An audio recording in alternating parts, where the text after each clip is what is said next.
capítulo 9. Capítulo 9 da primeira carta aos Coríntios. Capítulo 9 da primeira carta do apóstolo Paulo aos Coríntios. Vamos ler a partir do versículo 1.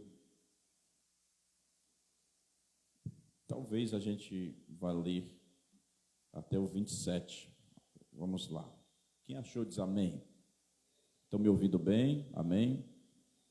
Glória a Deus. Estão animados para aprender mais um pouco da palavra? Vamos lá. Diz assim. A epígrafe do texto diz: a liberdade e os direitos do apóstolo Paulo. Não sou eu, porventura, livre? Não sou apóstolo? Não vi Jesus nosso Senhor? Acaso não sois fruto do meu trabalho no Senhor? Se não sou apóstolo para outrem, certamente o sou para vós outros. Melhorou. Porque vós sois o selo do meu apostolado no Senhor. A minha defesa perante os que me interpelam é esta: não temos nós o direito de comer e beber? E também o de fazer-nos acompanhar de uma mulher irmã, como fazem os demais apóstolos e os irmãos do Senhor e Cefas? Ou somente eu e Barnabé não temos o direito de deixar de trabalhar? Quem jamais vai à guerra à sua própria custa? Quem planta a vinha e não come do seu fruto? Ou quem apacenta um rebanho e não se alimenta do leite do rebanho? Porventura, falo isto como homem, ou não o diz também a lei? Porque na lei de Moisés está escrito: não atarás a boca do boi quando pisa o trigo. Acaso é com bois que Deus se preocupa? Ou é seguramente por nós que ele o diz? Certo que é por nós que está escrito: pois o que lavra cumpre fazê-lo com esperança. O que pisa o trigo, faça-o na esperança de receber a parte que lhe é devida.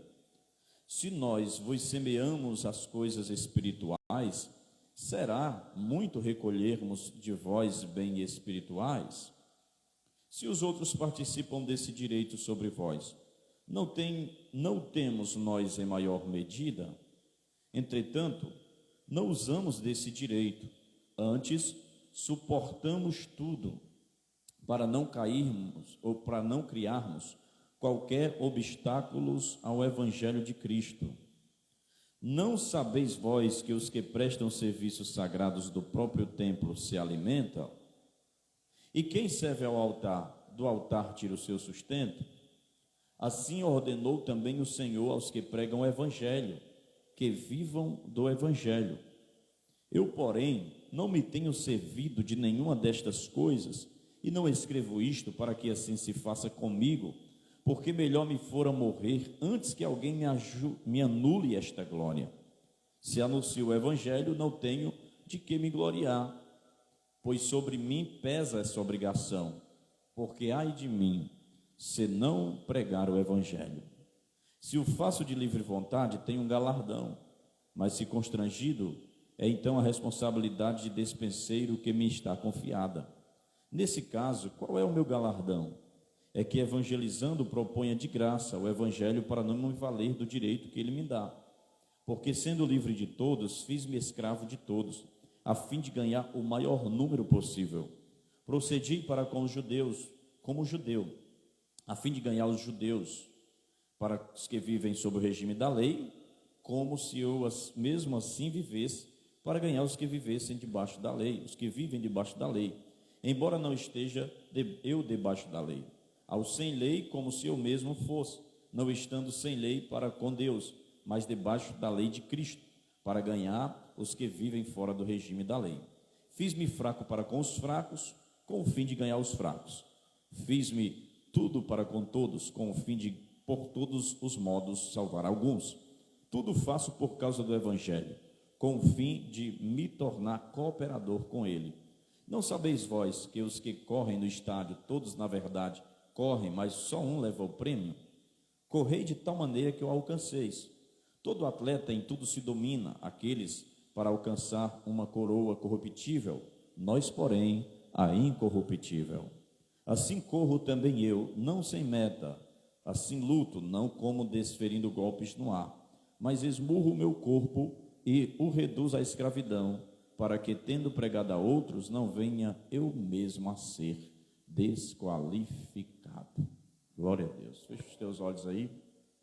Senhor, nós estamos aqui diante de mais um texto desta carta do apóstolo Paulo, um tema, Senhor, que para muitos também é um pouco delicado, mas nós iremos aprender da Tua palavra, qual é a instrução que ela nos dá, como crentes, como ter a liberdade, deveres e direitos que o Senhor nos coloca para nós. Fica conosco, que o Teu Espírito Santo nos ajude a discernir, traz revelação, traz inspiração da Tua palavra, ilumina a nossa mente, no nome de Jesus, que cresçamos na graça e no conhecimento.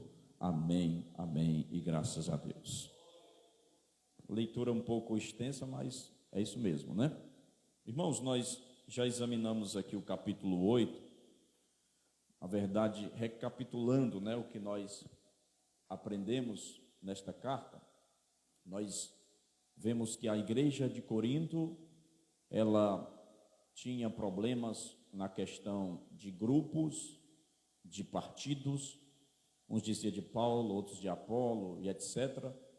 Nós temos também a respeito de problemas na questão de grupos e também de tolerar o pecado na igreja, também na questão de litígios entre os irmãos, né?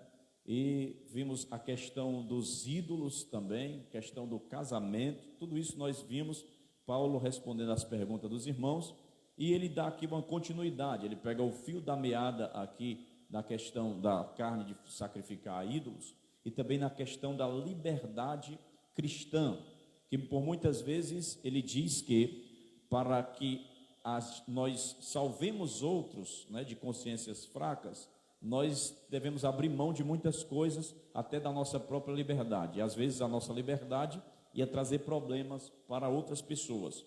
Então nós já examinamos aqui o capítulo 8, que fala sobre a liberdade cristã. Nós vimos que a liberdade do cristão não é regida por seus direitos, mas pelo amor ao próximo. E no capítulo 9, Paulo apresenta o seu exemplo, trazendo à baila aqui a questão do suporte financeiro daqueles que estão na frente da obra. Paulo ele vai discorrer sobre isto. E hoje eu quero falar sobre a liberdade cristã e os direitos do apóstolo. Paulo ele ensinou sobre o seu direito de receber o sustento financeiro da igreja. E o sustento financeiro ele era direito seu, responsabilidade da igreja.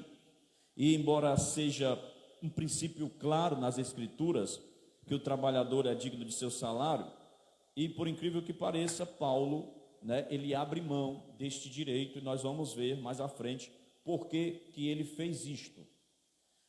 Receber salário da igreja era um dos direitos seu, mas ele acabou abrindo mão desse direito.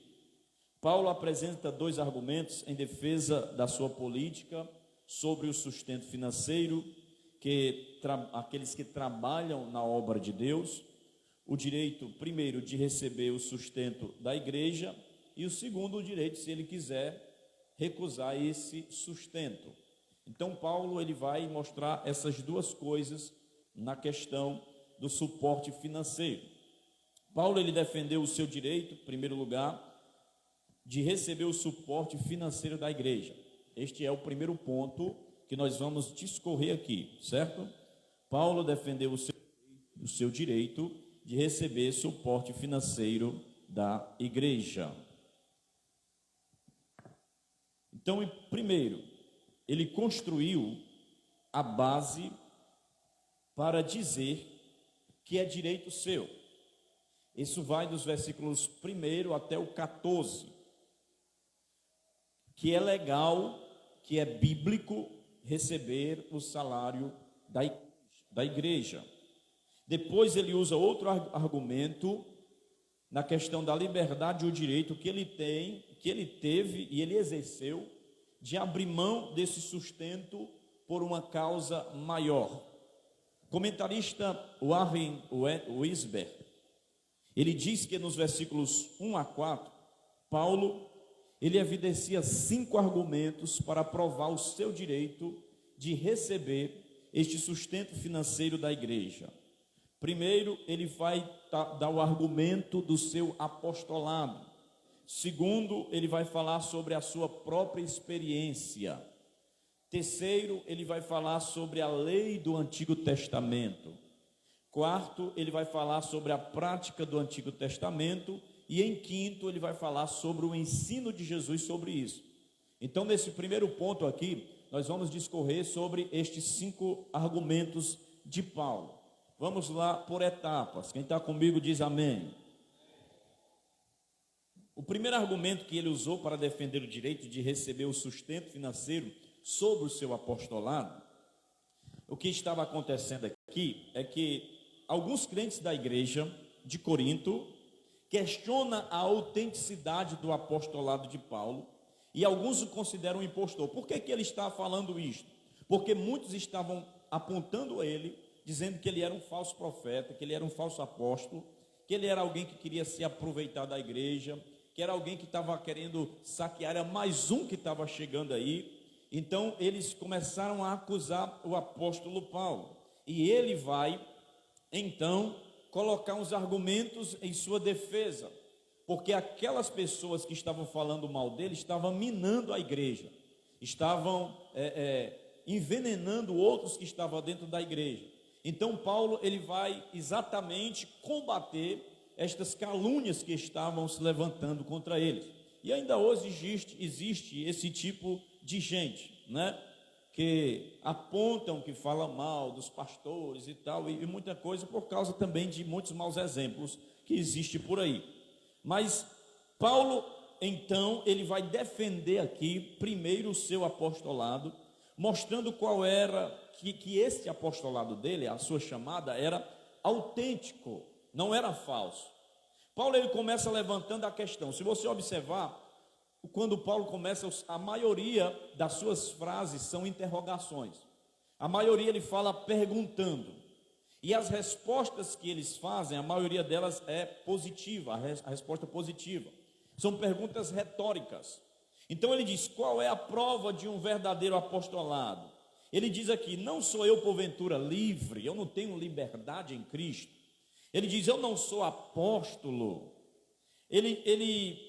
Para ser um apóstolo, ele vai trazer agora aqui as suas provas do apostolado.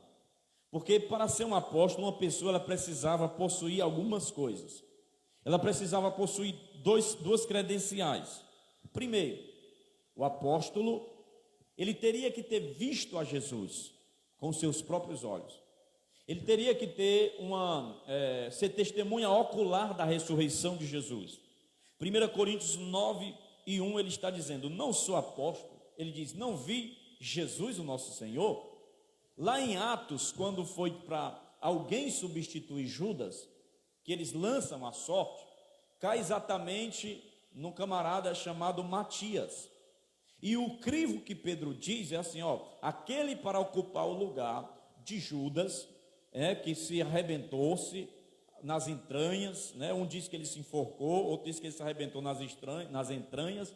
Talvez ele tenha colocado a corda quebrou, ele caiu no espinhadeiro, rasgou o bucho, não sei o que foi que aconteceu. Eu só sei que alguma coisa aconteceu no suicídio dele que rasgou as entranhas dele. Enfim, Pedro diz assim: e tome outro seu lugar, o seu bispado. E ele diz: porque para ser apóstolo tem que ter andado conosco, ter visto Jesus sair e entrar nas cidades, ter tido uma experiência com ele, ser batizado no batismo de João, e etc, etc. Então, em primeiro lugar, precisava ter visto Jesus. E em segundo lugar, ele precisava realizar milagres. Tinha que ter sinais, milagres e sinais. E um apóstolo, ele era também uma testemunha, como eu falei, da ressurreição de Jesus. Paulo, ele tinha essas duas credenciais. Porque ele viu o Senhor Jesus ressurreto na estrada de Damasco. Ele viu ele, e ele ainda diz lá na frente que Deus o chamou como se ele fosse um abortivo, ou seja, alguém que tentou matar ele quando ele nasceu. Então ele viu o Senhor Jesus ressurreto na estrada de Damasco.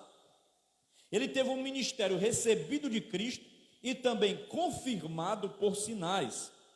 Paulo tinha todas as credenciais de um apóstolo verdadeiro. Ele era um apóstolo genuíno. Só que ele não andou com os 12 e não viu Jesus entrando e saindo nas cidades. Mas o próprio Jesus bradou do céu, derrubou ele no chão e disse: eu sou Jesus a quem tu persegues. E aqueles que estavam questionando a legitimidade do seu apostolado, eles não deveriam questionar a Paulo. Por quê? Por duas razões. O primeiro argumento de Paulo é colocado por meio de uma afirmativa. Ele diz no versículo 2: se não sou apóstolo para outrem, certamente sou para vós, porque vós sois o selo do meu apostolado no Senhor. Aquela igreja era filha do apóstolo Paulo. Ele gerou aqueles irmãos em Cristo Jesus. Então ele está dizendo: se eu não sou apóstolo para aqueles que estão falando de mim, pelo menos para vocês têm que acreditar em mim. Porque se um pastor não é acreditado por fora, os que são de fora, e não é acreditado pelos que são de dentro da igreja, acabou-se tudo. Então é que Paulo está dizendo, ele diz assim, ó: se eu não sou para outro, eu sou para vós, porque vocês são a prova viva, o selo do meu ministério, o selo do meu apostolado. No versículo 15, ele diz: eu porém não tenho servido de nenhuma destas coisas, e não escrevo isto para que assim se faça comigo, porque melhor me fora morrer antes que alguém me anule a glória. Ou seja, antes que vocês tenham-me como um falso e não acreditem em mim, é melhor eu morrer. É isso que ele está dizendo. Segundo argumento de Paulo é outra afirmativa enfática. No versículo 2, ele fala sobre selo. E o que é um selo? Alguma coisa que dá ao outro direito de posse. Quando se marcava alguma coisa ou um objeto com selo, ninguém poderia violar aquele objeto.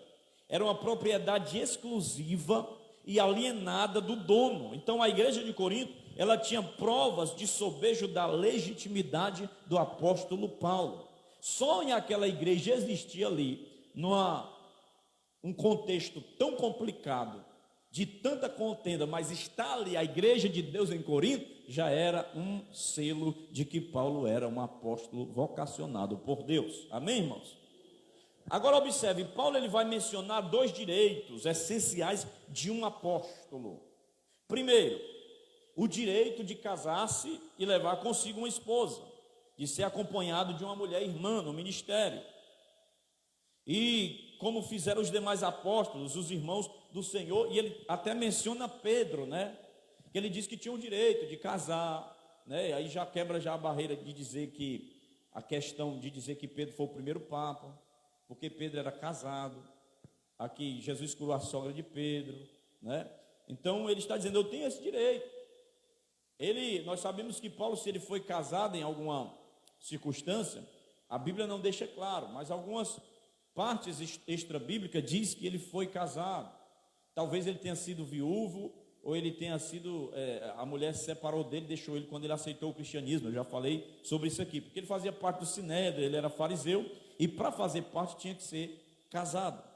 Então pode ser que a mulher tenha morrido ou deixado ele, e ele resolveu seguir a vida no celibato, porque ele tinha este dom, como vimos em capítulos anteriores. O segundo direito que ele tinha como apóstolo era o direito de não ter de trabalhar secularmente enquanto estivesse trabalhando na obra e no ministério.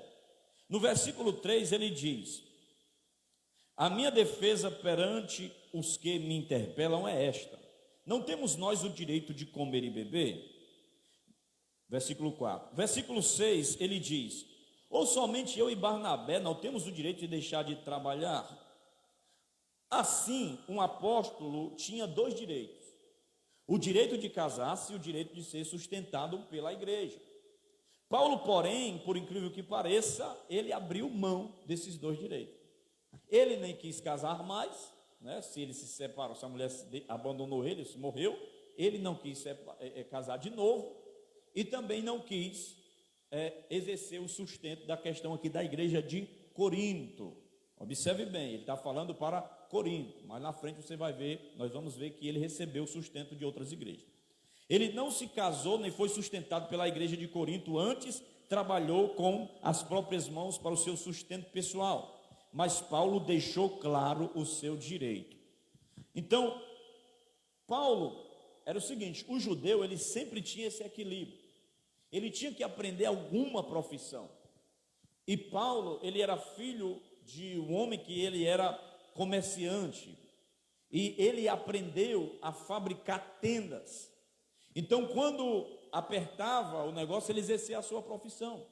Ele fabricava tendas, ele tinha um trabalho secular. E havia outros obreiros que estavam sendo sustentados pela igreja de Corinto. Enquanto Paulo e Barnabé precisou trabalhar para o seu próprio sustento. Observe isto. A igreja de Corinto, ela sustentava outros obreiros. Mas quando foi Paulo, eles botaram boneco, né, de Rússia cearense, e Barnabé. Só que Paulo, ele não brigou por salário, ele não estava brigando, ele não estava fazendo confusão. Ele escreve aí no versículo 15, em outras palavras aí, ele está dizendo assim, ó: eu não usei o direito de ser sustentado, nem estou escrevendo esta carta para que vocês me sustentem. Para arrematar o seu argumento, Paulo usa a expressão extremamente forte no versículo 15. Ele diz: eu, porém, não me tenho servido de nenhuma destas coisas, não escrevo isto para que assim façam comigo, porque melhor me fora morrer. Ele diz. Paulo não só trabalhou para o seu sustento em Corinto, mas também ele trabalhou para o seu sustento em Tessalônica. Abra aí o texto aí, deixa Corinto marcado aí. Abra aí 1 Tessalonicenses, capítulo 2, queria aqui que o João lê para mim, por favor. Eu acho que é o versículo 9. Deixa eu só conferir aqui nas minhas anotações. 1 Tessalonicenses 2 e 9. Lê aí, por favor. Porque bem vos lembrais, irmãos, do nosso trabalho e fadiga, pois trabalhando noite e dia, para não sermos pesados a nenhum de vós, vos pregamos o evangelho de Deus. Observe aí, trabalho e fadiga. E para nós não sermos pesados a vocês, eu tive que exercer esse trabalho e abrir mão deste direito. E esse direito de ser sustentado pelas igrejas, e Paulo, ele também trabalhou em Éfeso, enquanto pastoreou naquela igreja ali 3 anos. Paulo passou 3 anos em Éfeso. E Atos 20, 33 e 34, ele vai dizer que ele não cobiçou nem ouro nem prata de ninguém. E ele declarou toda a verdade de Deus. Paulo, ele renunciou pela igreja por uma causa maior. Ele diz que renunciou esse direito que ele tinha, que não era pecado nenhum, mas ele renunciou por uma causa maior. E essa causa está muito claramente delineada no versículos de número 12 e também 19 e 22. No 12 ele diz assim: se outros participam deste direito sobre vós, outros obreiros, não temos nós em maior medida?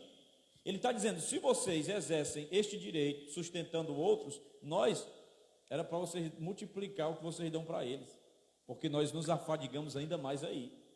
No versículo de número 19, ele diz, porque sendo livre de todos, fiz-me escravo de todos, a fim de ganhar o maior número de pessoas. No versículo 22 ele diz, fiz-me fraco para com os fracos, com o fim de ganhar os fracos, fiz-me tudo para com todos, com o fim de por todos os modos salvar alguns. Então o propósito dele aqui é o avanço do evangelho. No versículo 12 ele diz que não quer criar obstáculo. A palavra obstáculo aqui é uma fenda no solo, um obstáculo no caminho. Paulo não quer criar impedimento para o avanço do evangelho. Então ele afirma no versículo 19 aí, que ele quer ganhar o maior número de pessoas. Seus objetivos eram claros. Ele não quer criar obstáculo para o evangelho e ganhar o maior número de pessoas para Cristo. E Paulo, ele conclui o argumento no versículo 22, dizendo que fez-se fraco para ganhar alguns. E o propósito dele abrir mão dos seus direitos, inclusive o direito de ser sustentado pela igreja, era a salvação dos perdidos. Então ele está dizendo, se eu estou escandalizando outras pessoas, se vocês estão aí falando mal de mim, porque outros envenenaram vocês, então pronto, eu quero é ganhar eles, eu não quero perdê-lo. Então se é para me abrir mão e ele ser salvo, se é para me receber o salário e eles se escandalizarem, eu vou abrir mão para eles ser salvos. Você está entendendo, irmão? Olha só a coragem de Paulo, preferir passar necessidade, trabalhar com as próprias mãos, por causa de um povo ruim, que ele queria que eles fossem salvos. Segundo lugar, Paulo, ele vai aqui dar agora uns argumentos fortes, por que ele tinha esse direito, por que todos os que estavam à frente das igrejas, como obreiro, como pastores, e algumas nomenclaturas que são a mesma, bispo, presbítero, na Bíblia é a mesma coisa de pastor, daquele que estava liderando uma igreja. Ele vai dar, primeiro, ele dá aqui os sinais do seu apostolado, e em segundo lugar, ele vai trazer aqui uma experiência humana. Ele fala o direito de casar-se, né? Aí agora a experiência humana. No versículo 7, observe bem, quem está com a Bíblia aberta aí, diga amém. É culto de ensino, vamos lá. Ele diz assim, ó: quem jamais vai à guerra à sua própria custa? Quem planta a vinha e não come o seu fruto? Ou quem apacenta um rebanho e não se alimenta do leite do rebanho? Observe que aí ele está trazendo coisas óbvias. Ele está trazendo coisas seculares. Ele nem usou ainda a Bíblia, o Antigo Testamento, por assim dizer. Ele traz um argumento aqui e ele utiliza aqui 3 metáforas comuns para descrever um ministro cristão. Ele fala aqui do exército, quem é que vai à guerra à própria custa. Ele fala aqui de uma vinha e ele fala também de um rebanho, ou seja, o ministro de Deus, ele é um soldado, ele é um agricultor e ele é um pastor. E ele diz, quem é que vai à guerra às suas próprias custas? Ou seja, como é que o governo vai chamar? Eu vou te alistar para o exército, sou o governo, alistar o Júnior. Agora tu arruma aí o coturno, uma farda, tem que comprar, se vira. Arranja aí um fuzil, as balas, as munições, e tá o almoço teu também, que eu não vou te dar almoço não. Então, se o exército alista para as suas fileiras, ele vai me suprir daquilo que eu preciso, sim ou não? Então ele vai me dar a farda, ele vai me dar o alojamento, ele vai me dar o babaçu, né, a comida, ele vai me dar a arma. Então ele está dizendo, qual é se o exército que vai fazer isso, que vai lhe alistar e dar a sua própria custa. Então ele diz também, qual é o agricultor que colhe o fruto da lavoura e não tem o direito de comer desse fruto? Qual é o agricultor que está plantando feijão, está plantando maçã, seja lá o que for, e deu uma fome nele, ele colher aquilo ali, e ele não vai poder comer daquelas plantações que ele está trabalhando ali? Depois ele diz, a figura do rebanho.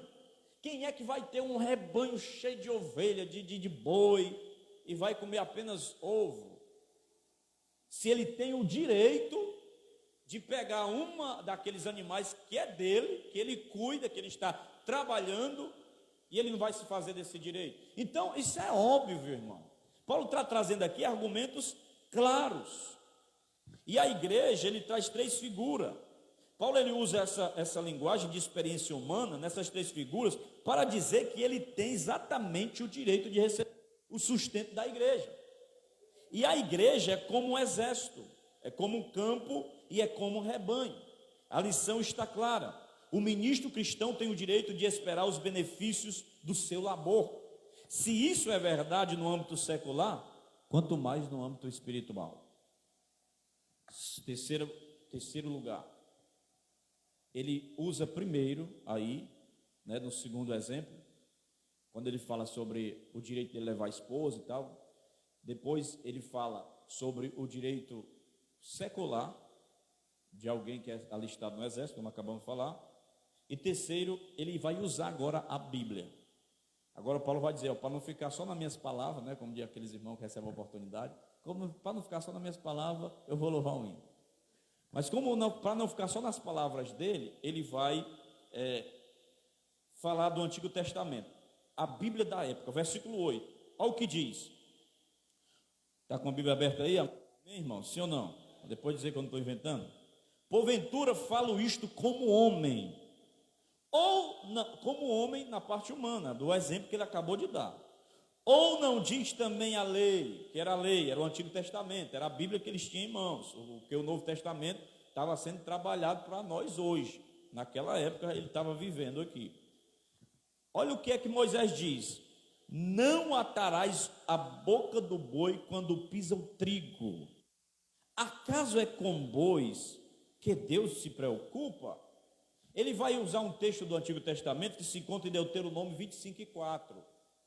O que era que ele estava dizendo aqui? Que na lei dizia o seguinte: não ate a boca do boi, porque existia a situação assim: o agricultor, trabalhador, plantava e pegava o trigo, aí ele tinha que moer aquele trigo.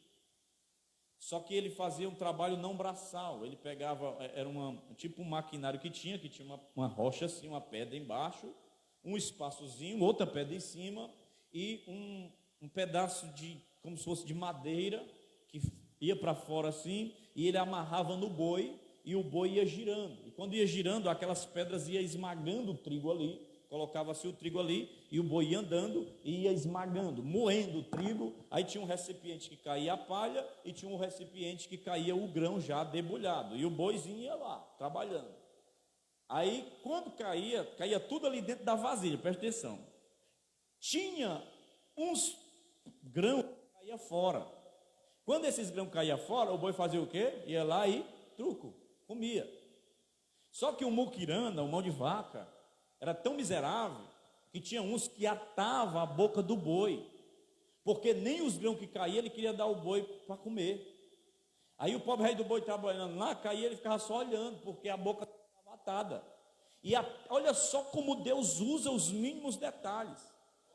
E na lei dizia que se o camarada fizesse aquilo ali e fosse pego, alguns rabinos dizem que ele levava as chicotadas, porque ele não estava dando o direito que o boi estava trabalhando para ele comer. Então Paulo vai lá na lei, ele está dizendo: eu vou mostrar a vocês como todos aqueles que estão à frente, eles têm o direito de receber sustento. Primeiro, aí ele explica o exemplo popular. Segundo, ele vai para a Bíblia e fala exatamente isso. Aí Paulo diz assim, ele pega a questão daí do boi e traz o mesmo princípio para aplicar no sustento pastoral. É o princípio. Ele diz: será que é com bois que Deus está preocupado? O princípio está na palavra por causa de bois, mas ele diz que é por causa dos servos. Ele diz no texto, versículo 10: ou é seguramente por nós que ele o diz? Certo que é por nós que está escrito, pois o que lavra cumpre fazê-lo com esperança. O que pisa o trigo, façam na esperança de receber a parte que lhe é devida. Paulo está dizendo, irmão, que o obreiro que trabalha na obra de Deus tem o direito de estar sendo sustentado pela obra. Corroborando com esse argumento, ele vai escrever lá para Timóteo. Abra a sua Bíblia em 1 Timóteo, capítulo 5, versículo 17 e 18. Abra aí, por favor, e acompanhe comigo. Quem está entendendo, diz glória a Deus.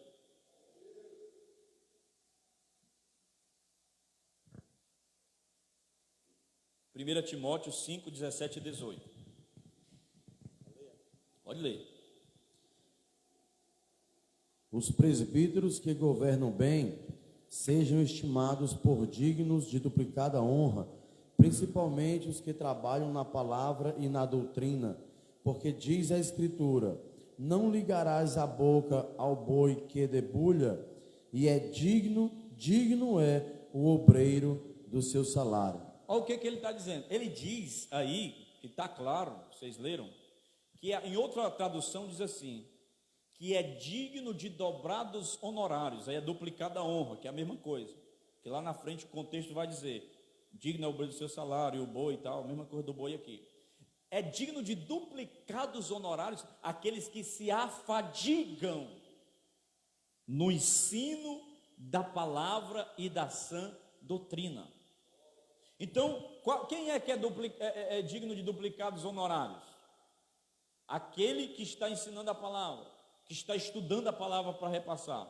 É certo que existem pessoas que exploram, existem pessoas que estão à frente de obra, que eles não estão nem aí para ensinar ninguém não, eles só querem se completar do rebanho, e eles não estudam, não se esforçam, porque, irmão, para preparar uma doutrina, ou um ensino, uma pregação bem elaborada, dá trabalho.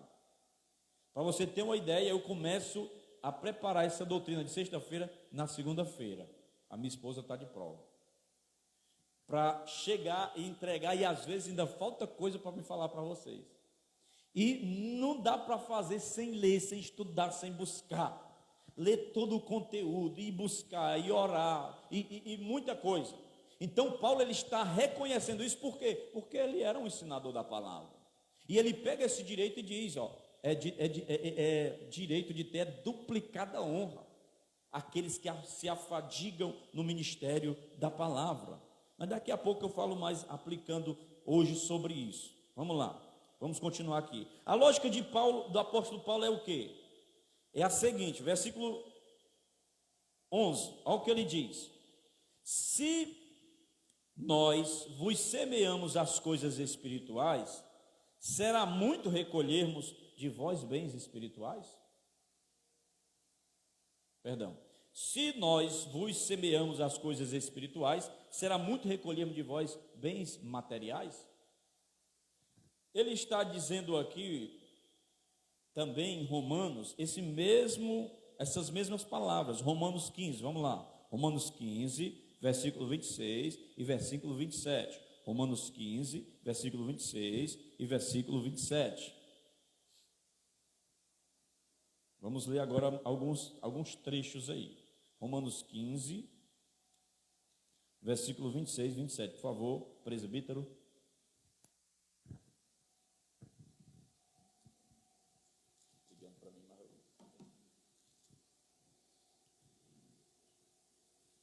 Porque pareceu bem a Macedônia e a Acaia fazerem uma coleta para os pobres dentre os santos que estão em Jerusalém. E isto lhes pareceu bem, como devedores que são para com eles, porque se os gentios foram participantes dos seus bens espirituais, devem também ministrar-lhes os temporais. Olha o princípio que ele usa, e esse é um princípio que ele está trabalhando, e ele repete também lá na carta aos Gálatas. Vamos lá agora aí, Gálatas 6 e 6. Gálatas, carta de Paulo aos Gálatas, capítulo 6 e versículo 6. Olha só como é forte esse texto aí que Paulo diz. Isso é a Bíblia, viu, irmão? É a Bíblia que está falando aqui. E o que é instruído na palavra, reparta de todos os seus bens com aquele que o instrui. Viu aí? Então, o que acontece? Isso está na Bíblia, está na Bíblia. É direito? É direito. Olha o que é que Paulo diz aí, ó. Todos os bens. E muita gente pega isso para explorar. Muita gente usa esse princípio errado, usa sim esse princípio errado. Mas embora as pessoas usando esse princípio errado, a igreja tem que usar este princípio de forma correta. Ele está dizendo, reparta todos os bens àqueles que o instruem. Então o que é que ele está dizendo? Eu comunico a você verdades espirituais, e você comunica a mim bens materiais. Quando a gente estava ali no Chorozinho, e sempre a geladeira da gente tinha banana, era ovo, era manga, era não sei o quê. Porque eles estavam reconhecendo o quê? Eu estava dando princípios espirituais e eles retribuíam com princípios materiais, e era a forma com que eles faziam. Então, aquele que, Paulo vai falar mais na frente, aquele que ministra no altar, ele vive do altar. Porque a ideia que muita gente diz, quando toca nessa questão financeira, parece assim um negócio que endoida um monte de gente. Uma vez um pastor fez um teste, ele colocou só assim não era nem um pastor, era um irmão, ele colocou só assim no Facebook: eu sou dizimista. Rapaz, para quê? O pessoal caiu em cima dele. Então eu disse: eu só coloquei que eu sou dizimista, falei mais nada. Se você não crê, o problema é seu. Eu creio na palavra. Vamos continuar. Paulo ele recebeu suporte financeiro de outras igrejas para poder servir também a igreja de Corinto. Na própria igreja de Corinto, outros obreiros receberam suporte financeiro, mas Paulo abriu mão, como nós já falamos, desse direito para não criar obstáculo ao evangelho. A linguagem que Paulo usou para os crentes em Corinto foi muito forte. No versículo 8, ele diz assim, como ele diz: porventura falo isto como homem, ou não diz também a lei? Aí ele diz, o versículo 9, a questão do boi. Paulo, ele chegou a passar por privações enquanto pastoreava a igreja de Corinto. Mas mesmo nessas circunstâncias adversas, ele não exigiu seus direitos. A igreja não foi inocentada por essa omissão. A igreja de Corinto, ela não foi inocentada por isso, porque ele teve que abrir mão. Ele sofreu privações, onde a igreja deveria ter sustentado o seu pastor. Então, Deus vai tratar a igreja da forma com que a igreja trata o seu pastor, da forma com que a igreja trata o seu líder. Quarto lugar, a prática do Antigo Testamento. Paulo cita outro exemplo para legitimar seu direito de receber sustento da igreja. O argumento agora está fundamentado na prática do Antigo Testamento, no versículo de número 13. Não sabeis vós que os que prestam serviços sagrados do próprio templo se alimentam, e quem serve ao altar, do altar tira o seu sustento? Observe isto aí. Paulo está recordando o quê? Ele recorda o sacerdote e o levita lá no Antigo Testamento, que cuidavam do templo, do ministério e do altar. Quando alguém trazia a oferta, trazia o dízimo, trazia o sacrifício, o levita e o sacerdote, eles recebiam para o seu sustento as primícias de tudo aquilo que era trazido à casa de Deus. Os sacerdotes e os levitas recebiam o sustento financeiro dos sacrifícios e ofertas que eram trazidos ao templo. A regulamentação que governava a parte deles nas ofertas e nos dízimos está, se você quiser ver depois, Números 18, 8 a 32, Levítico 6, 14 a 7, também o versículo 36, Levíticos 27, 6 a 33. Nós não vamos ler todos esses textos, porque a gente não tem tempo. Números 18, 8 a 32, Levíticos 6, 14 a 7, Levíticos 27, 6 a 33. A aplicação feita pelo apóstolo é bem clara. Se os ministros do Antigo Testamento, que estavam sob a lei, debaixo da lei, eles recebiam o sustento financeiro do povo a quem eles ministravam, não deveriam os ministros de Deus do Novo Testamento, que estava debaixo da graça, receberem também o suporte financeiro? Era isso que Paulo estava argumentando àquela igreja. Quinto lugar, o ensino de Jesus. Observe aí que Paulo, ele traz o argumento secular, ele traz o argumento da lei, de Moisés, ele traz o argumento do sustento dos sacerdotes, e agora ele vai trazer o exemplo o ensino de Jesus. Versículo 14. Quem está aí diz amém. Assim também ordenou o Senhor. Quem é o Senhor? Jesus. Aos que pregam o evangelho, que vivam do Evangelho. O último argumento de Paulo aqui, ele usa, é provavelmente o mais forte, pois se trata aqui de uma palavra do próprio Jesus. Em nenhum canto tem do Antigo Testamento, de Gênesis a Malaquias, tem essa expressão. Você só vai encontrar essa expressão aqui, Mateus 10:10 e Lucas 10:7, porque é a comissão que Jesus está mandando. Ele está dizendo assim, ele chama, ele comissiona e diz: vocês vão pregar o Evangelho, vão de 2 em 2, não leva bolsa, não leva alforge, não leve nada. Por quê? Porque vão lhe dar, vão lhe sustentar. De graça recebei, de graça dai. E o que é que ele está dizendo? Vocês não vão cobrar para pregar o Evangelho, mas vão lhe abençoar. Vocês não vão passar fome, vai ter que ele ajude, vai ter que ele sustente. Porque quem prega o Evangelho, que vivam do Evangelho. Aí ele diz, digno, Jesus diz, digno é o obreiro do seu salário. Por quê? Porque eles estavam renunciando tudo, irmão. Eles estavam renunciando casa, renunciando as pescas, e estavam indo para o ministério. Por exemplo, para mim chegar até o ministério, não é porque eu não tinha nada o que fazer, não é porque eu não quero trabalhar, não sei o que, eu ser sustentado pelo povo, pela igreja, não era isso.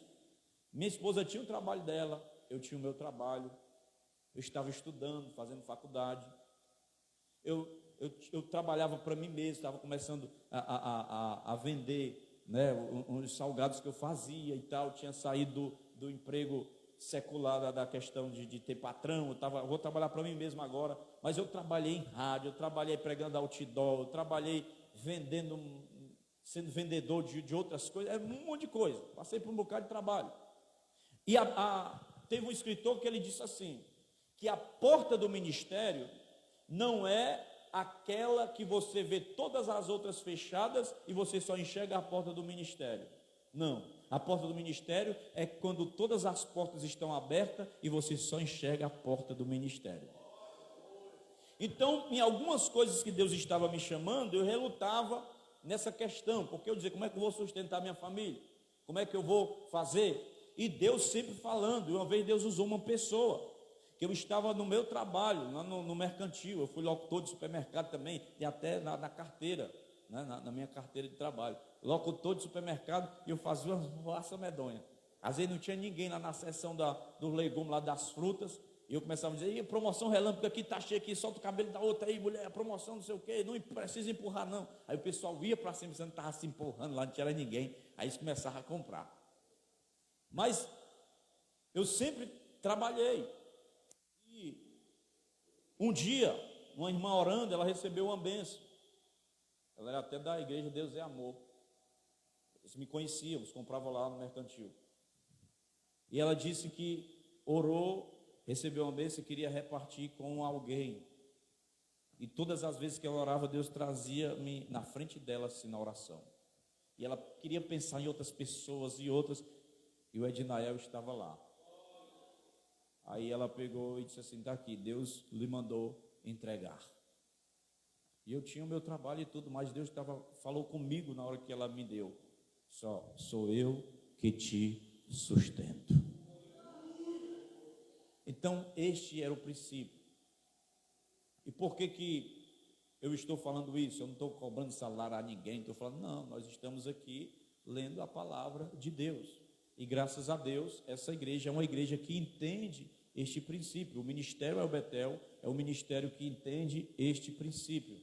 Porque muita gente diz assim, negócio de salário de pastor, negócio de não sei o quê. Só que o pastor é um ser humano, irmão. Ele precisa comer também. Tem filho. Tem conta para pagar. Do mesmo jeito de você. O pastor é um ser humano. Não é um anjo. Eu me alimento do maná do céu. E se a gente fosse depender de pessoas que são muquirana, a gente já tinha morrido, era de fome. Mas é Deus que chamou e é Ele que sustenta. Aleluia. Agora, por exemplo, Imagine uma pessoa que está no ministério e ele não tem o suporte da igreja. Ele vai ter que trabalhar de manhã e de tarde no trabalho secular. Vai chegar em casa já cansado. Não tem tempo para estudar. Não tem tempo para ler a Bíblia. Não tem tempo para orar. Ele vai chegar aqui lá mais lascado que papel na mão de menino. O que é que ele vai ter para repassar para a igreja? O que é e quem é que vai perder com isso? A igreja. Mas se a igreja investir realmente no pastor, se a igreja ajudar, contribuir, e o pastor ter tempo de estudar, de se preparar, de fazer cursos teológicos, de investir no seu ministério, quem é que vai ganhar com isso? É a própria igreja. Então o pastor ele tem que ter esta consciência de que ele também ele faz parte da obra e ele é um custo para a igreja. O problema é que tem muitos que vão para a obra e são preguiçosos. Eles passam o dia jogando videogame. Eles passam o dia jogando bola. Não é pecado jogar bola, eu gosto. Mas eu conheci um, que foi até da El Betel, não está mais, graças a Deus. Saiu já para outro canto. Mas ele assumiu uma congregação e na hora do culto, já 6 horas, ele estava nos campos jogando bola no dia de culto. E os irmãos diziam, pastor, pelo amor de Deus, e ele chega às carreiras em casa para tomar banho, para ir para o culto. O que é que a pessoa dessa tem para repassar para a igreja? Me diga. Então, existem pessoas que abusam disso, que só fala disso, só tem o alvo disso, no ministério dele não é outra coisa a não ser dinheiro, e arrancar do povo. Tem, mas façamos o princípio certo que a palavra diz. Amém, irmãos? Então, quinto lugar, o ensino de Jesus. Aquele que trabalha no ministério deve viver do ministério. A ordem é revestida da mais alta autoridade, visto que veio de Cristo. Dessa maneira, Paulo fecha o seu argumento dizendo que receber sustento da igreja era um direito legítimo e bíblico que lhe pertencia.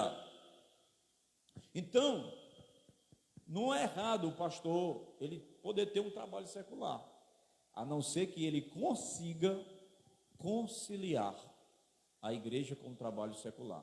E às vezes há situações de que realmente ele precisa fazer isso. Ele precisa trabalhar, mesmo não abrindo mão do ministério. Foi o que Paulo fez. Porque a igreja não pagava o salário dele, ele ia morrer de fome. Eu prego para vocês aqui e tal, mas eu estou com fome, vou desmaiar aqui no chão. Então, ele teve que fazer isso. Ele teve que abrir mão por causa da dureza do coração daquelas pessoas. Então, como eu disse, o pastor, ele é um ser humano. Você gosta de comer, o seu pastor também.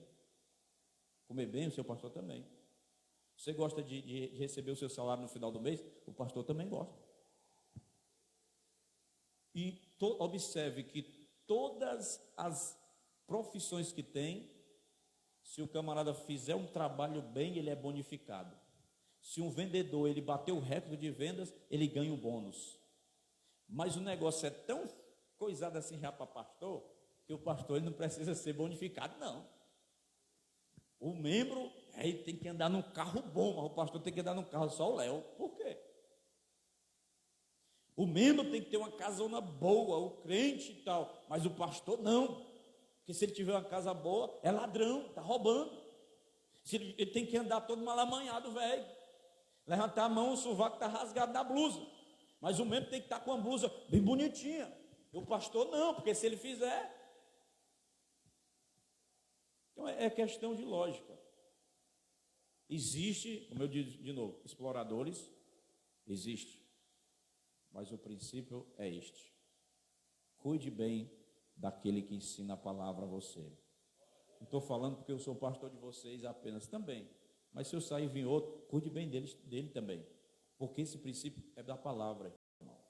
E não escute zombadores, não escute gente que nunca conquistou nada na vida, nunca conseguiu ser nada, não construiu nada, e a vida deles é falar de crente, falar de pastor e falar de igreja, falar de ministério, para querer roubar a sua fé. Porque até hoje a igreja ela é sustentada, não é com auxílio de governo, não é com Bolsa Escola, não é com Bolsa Família, auxílio pastor que o governo dá, não. É sustentado com o seu dízimo, com a sua oferta. Não é barganha com político, não é vendendo voto para você, que eu sou dono apenas do meu voto, nem da minha esposa eu sou dono do voto dela. Ela vota o que ela quiser. Agora a gente orienta, porque tem pastor que já vendeu a igreja inteira, irmão. Teve pastor que já vendeu, ele faz balcão de negócio. Ele chegou outro pastor e disse: agora eu sou o pastor de vocês. E cadê o nosso? Não, foi embora. Ele já vendeu, já negociou e vendeu a igreja com todo mundo dentro. Para consagrar alguém, estão consagrando até querubim. Consagrar não é mais presbítero, não, é a querubim agora, é a quarta pessoa da Trindade. Aí para consagrar, paga uma taxa. É desse jeito. A carteirinha, tem que comprar a carteirinha. Se você quiser ser alguma coisa assim, é só você ter 3.000 contos, você compra uma carteira, aí você já é pastor, já é consagrado.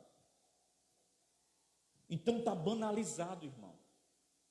Às vezes até para comprar um carro em algumas lojas, quando se sabe que é pastor, não, peraí, vamos conversar aqui.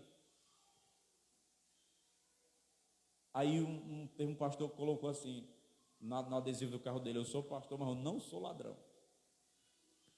E tem ministérios que eles negligenciam isto. Tem ministério que eles enviam o pastor e eles não dão o salário do pastor. O pastor quiser que se vire.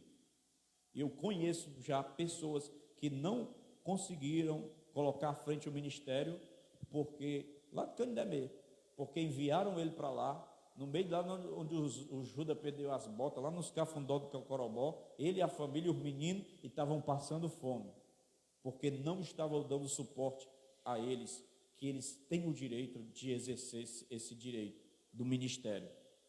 E aí ele foi embora, não aguentou. Então Paulo está tentando aqui conscientizar os irmãos em Corinto, que ele tem esse direito, mas por causa deles, ele teve que abrir mão deste direito. Amém, irmãos? Então, o segundo ponto aí, Paulo ele defendeu o seu direito de recusar o suporte financeiro da igreja. E o Wesley, ele nomeia 3 motivos. Ele diz que foi por amor ao evangelho, ele diz que foi por amor aos pecadores, e ele fala por amor a si mesmo. Paulo, em primeiro lugar, se recusou o suporte financeiro da igreja por amor ao evangelho. Paulo, como ele diz, ele não desejava ser obstáculo ao evangelho. Paulo não era um mercadejador do evangelho. Ele não se servia do evangelho, ele servia ao evangelho. Ele não era um explorador do rebanho, não arrancava até o último centavo dos fiéis. Não é pelo fato de que o princípio seja usado errado, que o princípio esteja errado. É correto você ajudar aqueles que levam o evangelho para você. Paulo não fazia de fonte de lucro. Ele não era aqui o principal alvo do seu ministério. O alvo dele era pregar o evangelho e ganhar almas. Infelizmente, hoje a religião ela está sendo usada, como eu falei já, como instrumento de exploração dos incautos e para o enriquecimento dos inescrupulosos. Mas ainda existem homens que se preocupam verdadeiramente com o rebanho de Deus. Não pelo que a pessoa tem, mas pelo que a pessoa é em Cristo Jesus. É uma alma. Dá o dízimo alto, amém, precisa de salvação. Dá o dízimo baixo, amém, também é uma alma que precisa de salvação. No dar o dízimo não pode como dar, não tem como dar um centavo. Alma que precisa de salvação. Paulo, ele via as pessoas desta forma. Segundo, em terceiro lugar, Paulo recusou o suporte financeiro da igreja por amor dos pecadores. Versículo 19 ao 23. Paulo não estava preso por ninguém, mas voluntariamente ele se fez escravo de todos. Com que propósito? a fim de ganhar o maior número possível, livre de todos os homens e ainda servo de todos os homens. Paulo não está falando aqui de vida dupla, quando ele diz assim, eu me fiz de fraco e tal, não. Eu vou cair na gandaia aqui, porque eu sou crente, mas eu quero ganhar eles aqui, eu vou tomar uma cerveja aqui com eles. Não era isso que ele estava falando. Ele estava falando de adaptabilidade metodológica para apresentar o evangelho em diversos contextos. O que é isso? Paulo, ele não apoia a ideia de ajustar a mensagem para agradar o auditório, não. Ele não era um populista, mas ele ensinava que nós precisamos ser sensíveis à cultura das pessoas a quem nós estamos pregando, a fim de não criar obstáculo no progresso do evangelho. Há dois perigos quanto à evangelização, olha, vocês que são da missão. O primeiro é mudar a mensagem. O segundo é engessar os métodos. Paulo, ele sabia muito bem variar os métodos, porque quando ele pregava para judeu, ele sabia como era que ele pregava para judeu. Por isso é importante você, irmão, presta atenção, é importante você se preparar. Pedro, ele não estudou muito, talvez fez só alfabetização, ensino fundamental, não sei, mas ele só pregou ali pela Judéia, pela Galileia. Filipe ainda estudou mais um pouquinho e foi até Samaria. Mas Paulo, ele foi até os confins da terra, pregou para reis, foi para Atenas, foi para a Grécia, abriu igreja na Europa. Por quê? Porque ele se preparou mais. Então ele pregou para judeus, ele pregava de uma forma, para os gentios ele pregava de outra forma. Quando ele chegava no Areópago, que era todo mundo rodeado ali de filósofos, ele usou a filosofia, mas incrementou o evangelho. Disse, olha, eu conheço a história de vocês, a cultura de vocês, um monte de altar de Deus no panteão lá da Grécia, de Atenas, e ele diz, mas tinha uma pedra lá que era o nome Deus desconhecido, não tinha imagem de ninguém, e ele diz, é esse Deus desconhecido aqui, ó, que não tem imagem dele aqui, mas é esse desconhecido que eu estou pregando, é Jesus, ele não é mais desconhecido, agora vocês vão conhecer ele de verdade, aleluia! Então Paulo, ele não era um camaleão, ele era um pregador, que ele conhecia o texto e o contexto. Precisa-se conhecer a palavra e as pessoas para quem você prega a palavra. Jesus, ele fazia isso. Ele tinha uma forma de pregar com a samaritana aqui na beira do poço. Ele tinha uma forma de pregar para uma prostituta.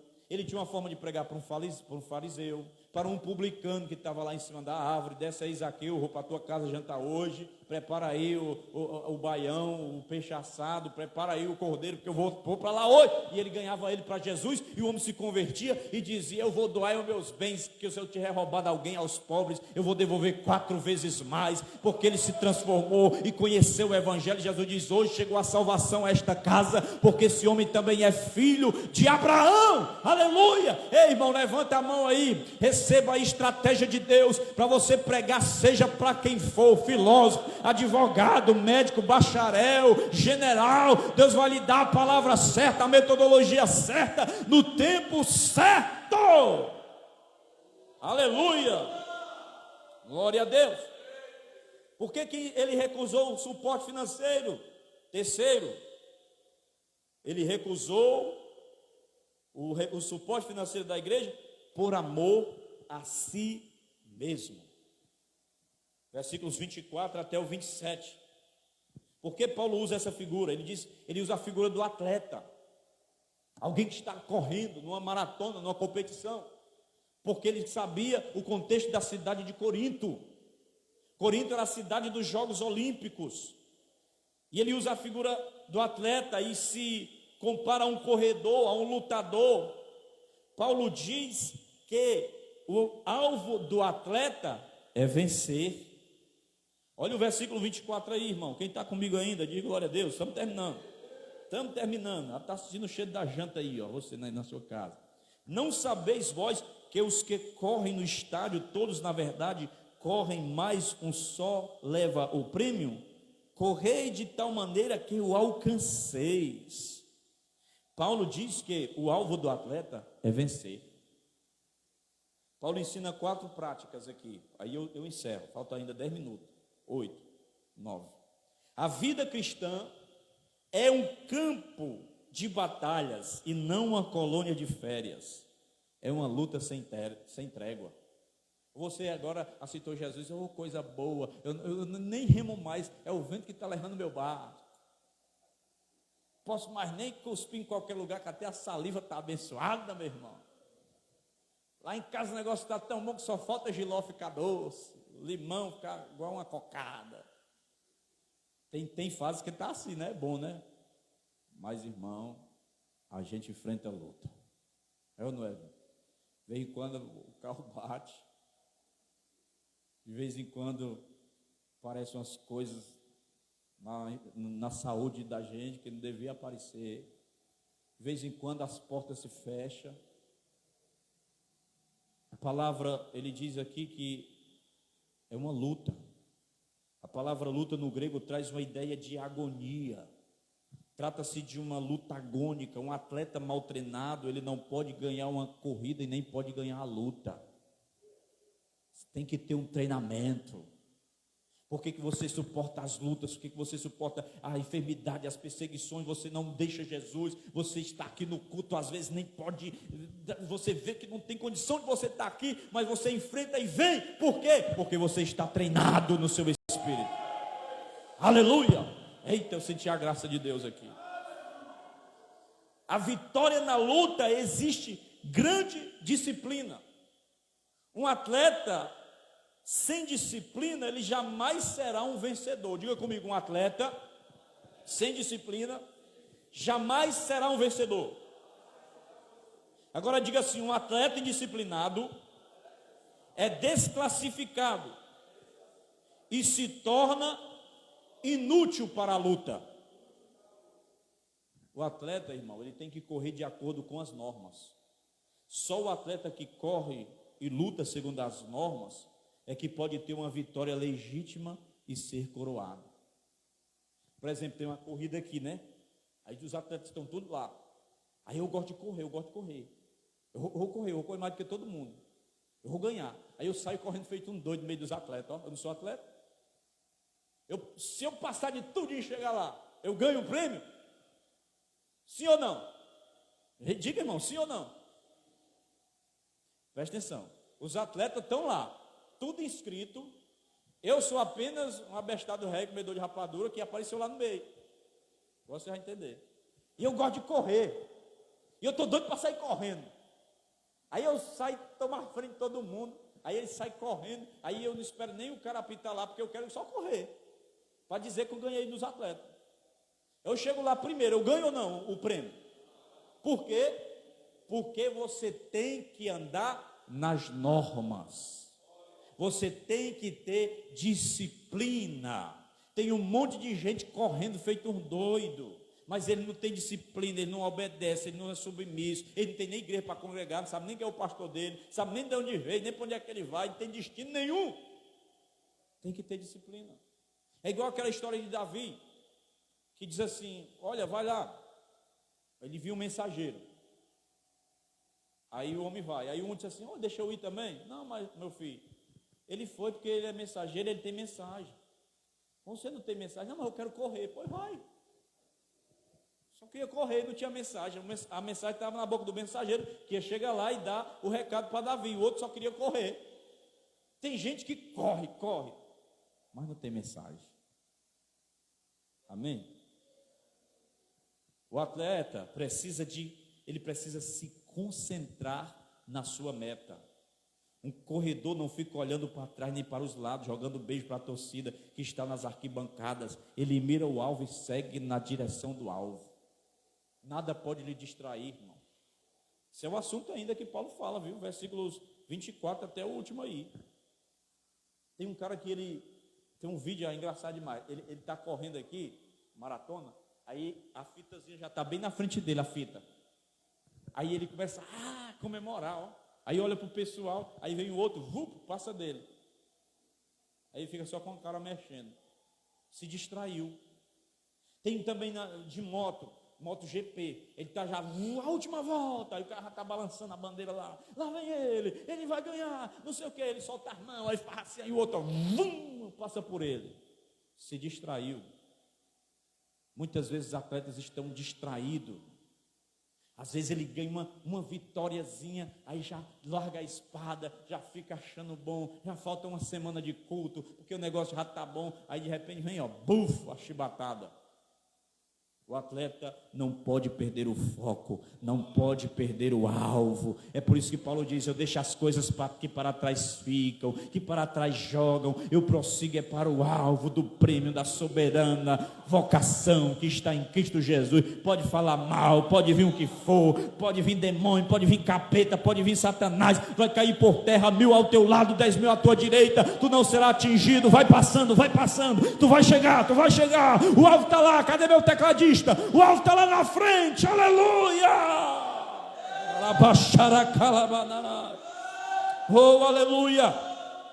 Nós só podemos ganhar outros se dominarmos a nós mesmos. Nós só podemos ganhar outras pessoas se dominarmos a nós mesmos. Você não vai ganhar ninguém na pancada. Você não vai ganhar ninguém rebatendo e debatendo-se para querer ser melhor do que ele. Você não vai ganhar ninguém se você continuar exercendo o seu direito que você tem e não abrir mão dele. Não, o direito é meu, ele me ofendeu, é ele que tem que vir pedir perdão. Você tem que abrir mão do seu direito, perder a sua razão e dizer: me perdoa. Fica de pé.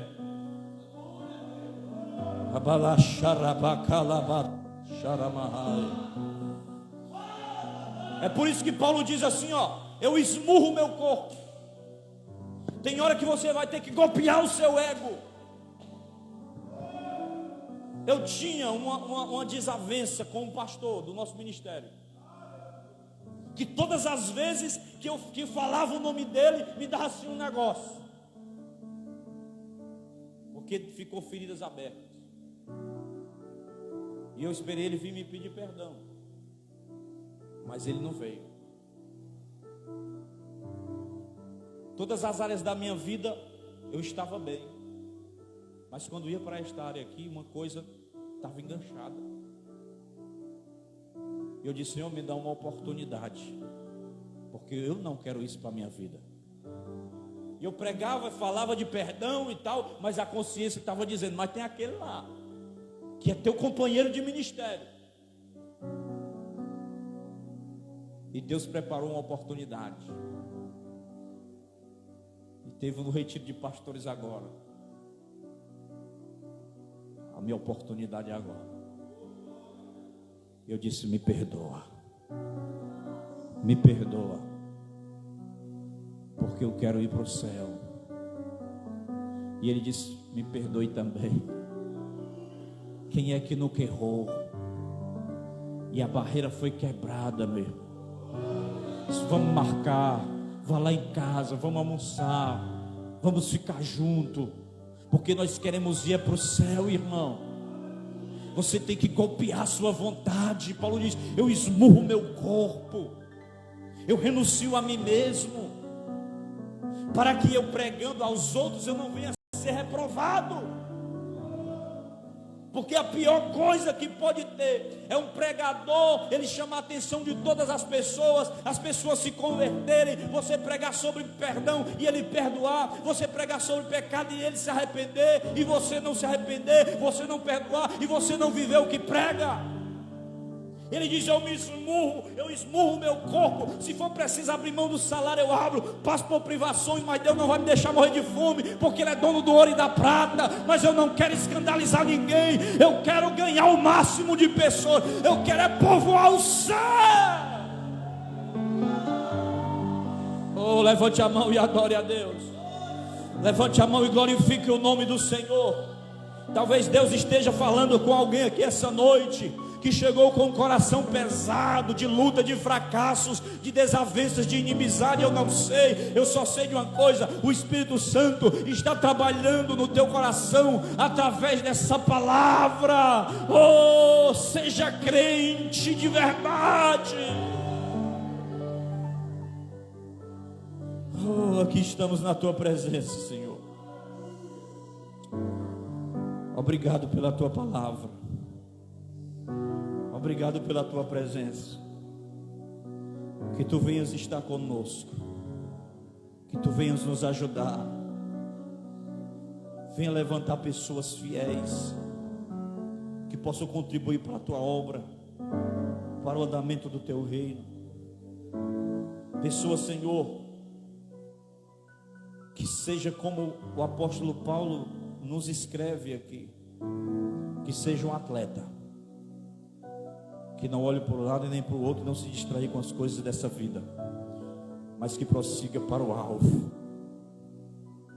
que possa esmurrar e copiar o seu próprio ego, o seu corpo, porque ele não está falando de mutilação, de maltrato a si mesmo, não. Ele está dizendo que quando o seu ego queria se inflar, ele colocava ele no devido lugar dele, para que pudesse não se condenar, pregando para os outros ser salvo. Nos ajuda, ajuda o teu povo, ajuda a tua igreja, fica conosco, no nome de Jesus. Aplauda aí bem forte. Glória a Deus.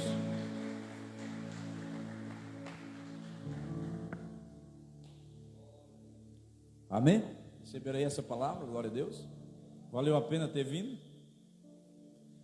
Próxima semana a gente vai para o capítulo 10, tá? E lembrando aos irmãos que nós teremos amanhã, eu estarei pregando num culto de jovens lá na Assembleia de Deus Calcaia, que na avenida, como é o nome daquela avenida ali? João Lopes Meireles, né? É ali perto ali da escola técnica, ali por ali, você vê a igreja lá, Assembleia de Deus, Ministério Calcaia em Paracuru, é do meu amigo pastor Altair. Eles me convidaram para pregar lá no culto de jovens. Eu vou estar pregando. Eles deram o tema, valores inegociáveis, e os irmãos que puderem estar